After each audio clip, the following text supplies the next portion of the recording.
Hey everyone, welcome back to our study of Acts as we go now into Paul's trial before the Gentiles as his slow movement to Rome continues and the fulfillment and deliverance of God for Paul's mission and his plans to bring the gospel to all people continues to march along with him. So let's open with our prayer and we'll jump into the text. Let the words of our mouths and the meditations of our hearts be always acceptable in your sight, O Lord, our strength and our Redeemer. Amen. All right, so today's reading, we go into chapter 24 today, and we're reading verses 1 through 23 in that chapter. 5 days later, the high priest Ananias came down with some elders and an attorney, a certain Tertullus, and they reported their case against Paul to the governor. When Paul had been summoned, Tertullus began to accuse him, saying, Your Excellency, because of you we have long enjoyed peace, and reforms have been made for this people because of your foresight. We welcome this in every way and everywhere with utmost gratitude. To detain you no further, I beg you to hear us briefly with your customary graciousness. We have, in fact, found this man a pestilent fellow, an agitator among all the Jews throughout the world, and a ringleader of the sect of the Nazarenes. He even tried to profane the temple, and so we seized him. By examining him yourself, you will be able to learn from him concerning everything of which we accuse him. The Jews also joined in the charge by asserting that all this was true. When the governor motioned to him to speak, Paul replied, I cheerfully make my defense, knowing that for many years you have been a judge over this nation. As you can find out, it is not more than 12 days since I went up to worship in Jerusalem. They did not find me disputing with anyone in the temple or stirring up a crowd either in the synagogues or throughout the city. Neither can they prove to you the charge that they now bring against me. But this I admit to you, that according to the way which they call a sect, I worship the God of our ancestors, believing everything laid down according to the law or written in the prophets. I have a hope in God, a hope that they themselves also accept, that there will be a resurrection of both the righteous and the unrighteous. Therefore I do my best always to have a clear conscience toward God and all people.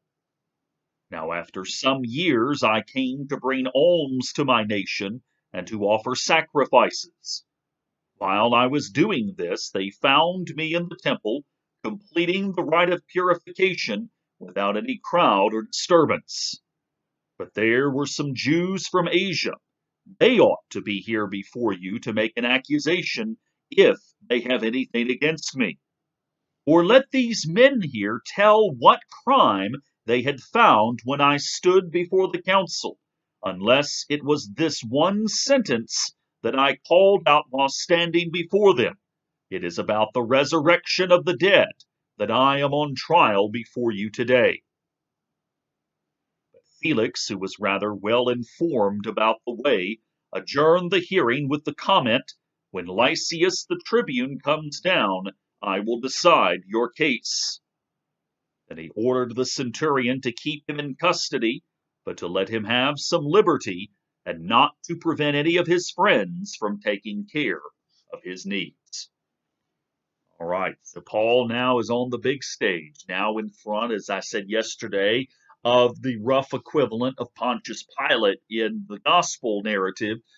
Felix is the procurator, a little different office, maybe with a little more influence than what Pontius Pilate had, but yet he is that sort of influence. And here, instead of it being basically we shove Jesus in front of you and you need to do this because anyone who doesn't is no friend of the emperor, there is an actual trial that is taking place here. Paul is allowed to make a defense.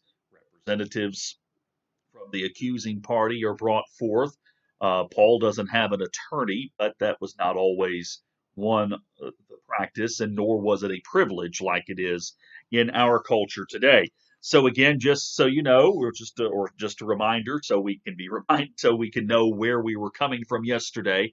Paul, after Claudius wrote the letter to Felix, or Claudius Lysias wrote the letter to Felix and said, "This man's being accused by the Jews. I can't figure it out, but they're trying to kill him. I'm sending him on to you." So they sneak Paul out in the middle of the night, stopping at Antipatris, and then going on further up to Caesarea, which is where the action takes place. Paul is held in Herod's headquarters, and as we get into today's text, 5 days pass after Paul arrives, and the high priest, along with some of the elders and an attorney named Tertullus, who likely was a Gentile of some sort. Tertullus is not a Jewish name. It is very much a Latin name, and it is not really, we don't have a lot of evidence that he was really vested in the cause of the Jewish elders, except for the fact that they likely paid him a good sum of money to represent them. So they assemble and are preparing to present their case. So once Paul is standing in front of them, good legal procedure that the accused is able to hear the accusation made against him, Tertullus, the attorney, began to accuse him in verse 2, as it says.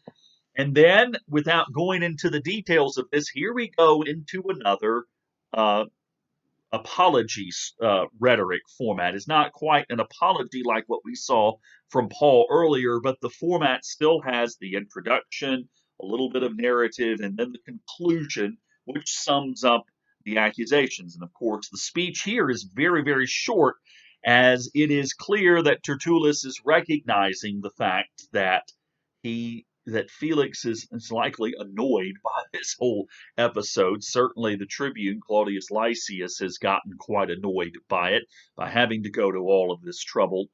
I told you yesterday I would say a little bit more about Felix. So Felix was a person who, from accounts, particularly the Jewish historian Josephus, was known to basically, if the Jewish population in Palestine got out of line, he did not hesitate to send in Roman soldiers, legions, cohorts, to go in and kill and maim people in order to put down anything that could be perceived as a potential rebellion. In fact, he is often regarded as one of the instigators of when when the Jews actually did revolt against Rome in the mid-60s and then again in 70, that it was because of his policies and his attitudes toward the Jews that led ultimately to that rebellion, which then, of course, led to the destruction of the temple and the permanent diaspora when all the Jews had to disperse from Jerusalem because there was nothing there for them anymore when the temple was destroyed.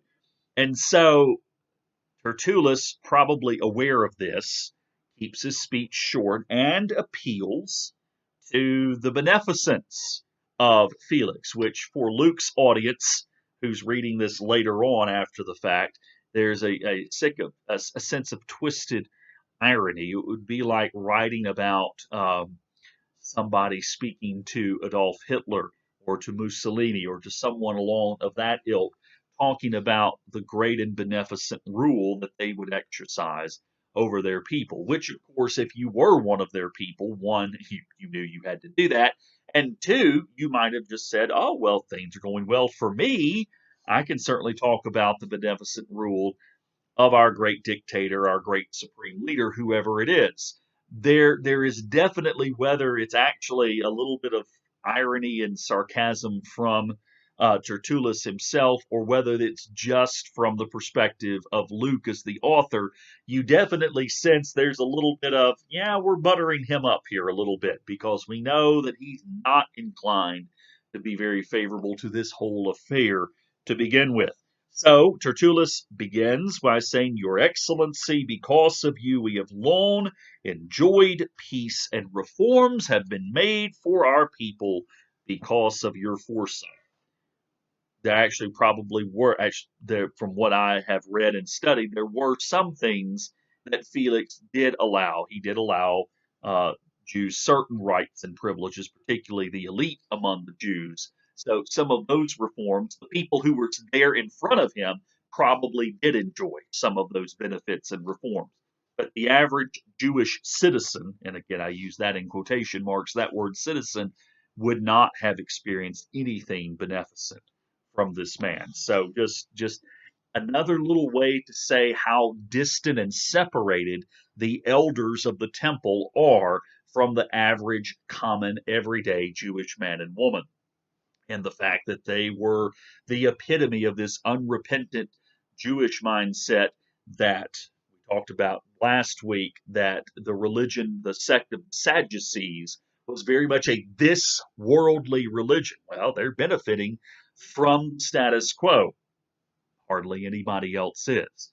So the message of salvation by Paul does have a political connotation, even though he certainly was not one for overturning the social order, but rather to understand that the people charged with taking care of the Jewish people had not done their job, i.e., the temple leadership and those who were the elders of the different sects of Judaism, which is essentially the same thing that Jesus hammered on them, all of them, not just Sadducees, but also, as we well know, the Pharisees, time and time again, because they did not take care of the people who were needy, hungry, oppressed. It was all about capturing power. So you're seeing in this statement a reflection, an appreciation of the fact that because of Felix, power has been granted to this religious leadership among the Jews. And so he continues, we welcome these reforms in every way and everywhere with utmost gratitude. But to detain you no further, I beg you to hear us. We have, in fact, 4 charges being thrown out against Paul, found this man a pest. It says pestilent fellow, but you could say he's a pest. He bothers us. We don't like him. Hardly anything that's really a substantive legal charge.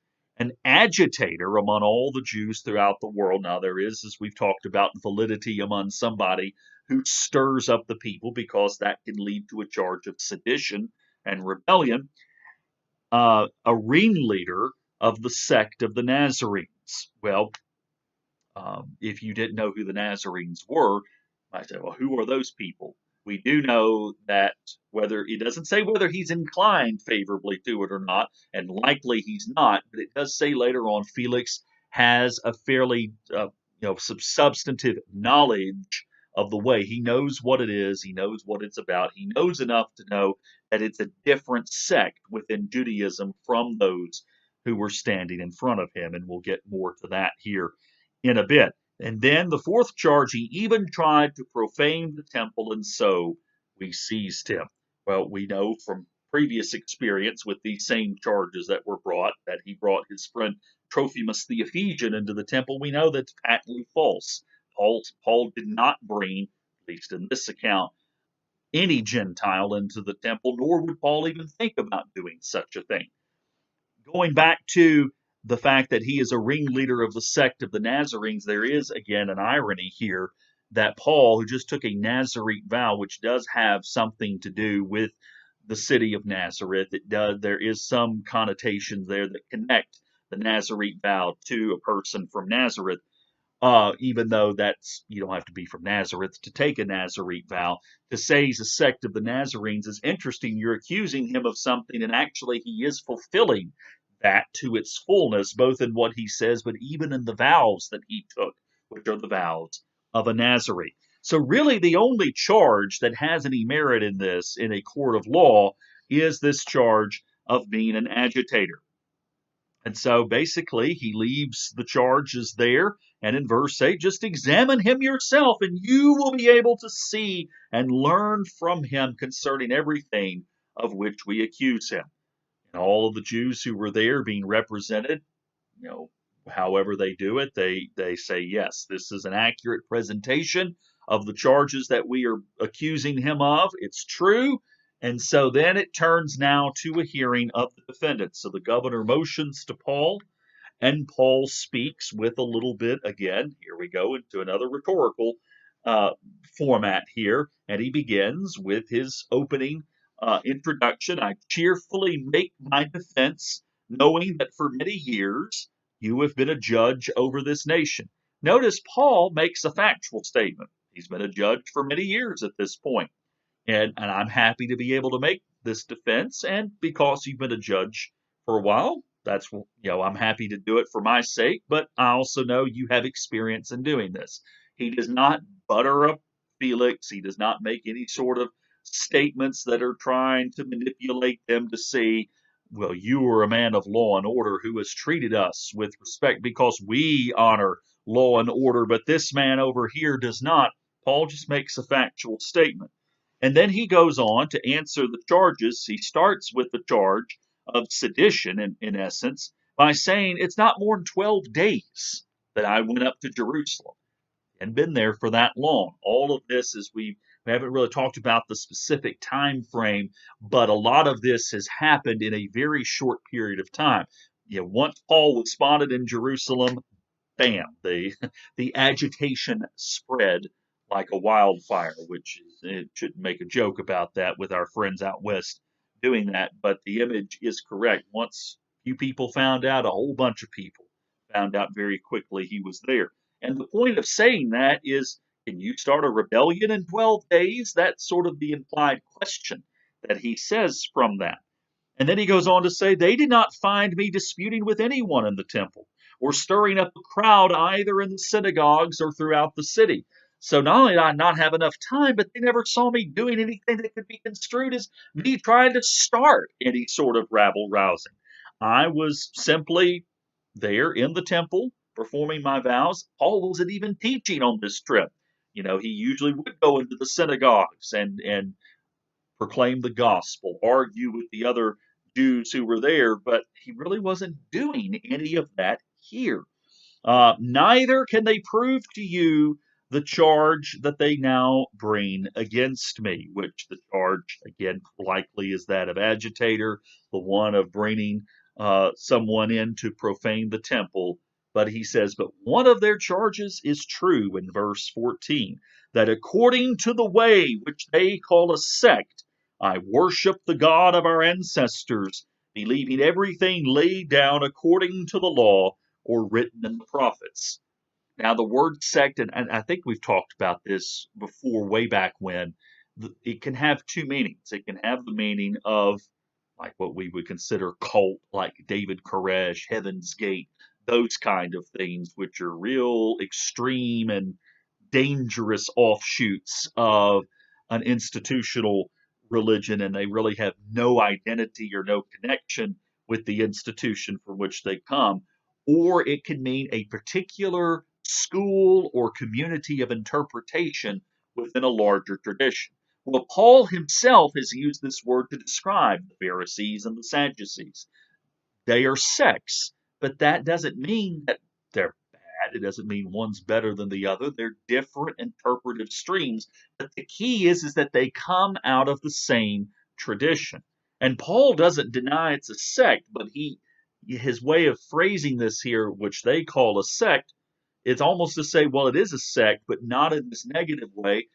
Our way of the way is an expression out of the larger frame of our tradition. And he says that I worship, according to this tradition, the God of our ancestors, believing everything in the law and the prophets. I have a hope in God, which they also accept, which is a little dubious considering that probably most of these elders who've come up from Jerusalem are Sadducees. Again, they're the elite of the elite. And we already know that, yeah, a little hope may not be from them, but they come from the tradition that does emphasize always there is a future in God. The covenant that the people of Israel have made with God always means there is a hope that God will take them into a bigger and better future. I have a hope in God that there will be a resurrection of both the righteous and the unrighteous. Well, that's definitely stretching it there if we're talking about the Sadducees. So that's where then it's okay. Now that's where my interpretive school begins to deviate from theirs.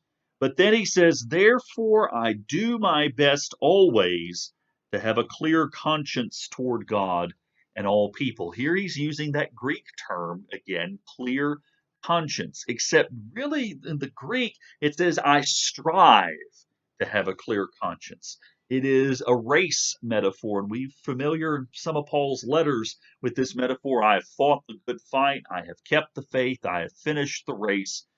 Striving means with all of his ounce, he's training his body in order to have this clear conscience in which he's proclaimed the gospel faithfully and yet has done it from the perspective of Acts within the framework of this great tradition of Judaism. He has not deviated out from it.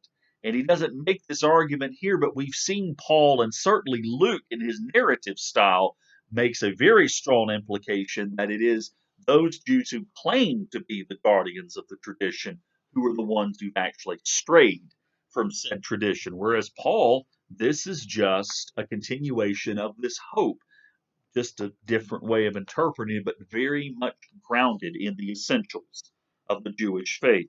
Verse 17, now after some years I came to bring alms to my nation and to offer sacrifices. Really the first mention in Acts, first real direct mention, I should say. There were a couple of allusions to it in the past where Paul was bringing alms to Jerusalem. We definitely saw that back early on in the church in Antioch when Agabus, remember, went up, said there would be a famine. The church in Antioch shared its possessions with the church in Jerusalem.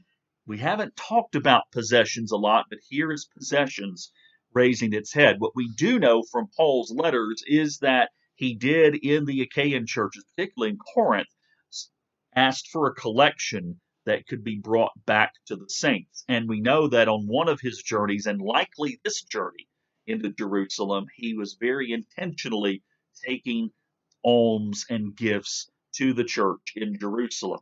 Not mentioned at all that that's the reason he came here in Acts. In fact, he comes to Acts because he sees in Jerusalem his way to get to Rome.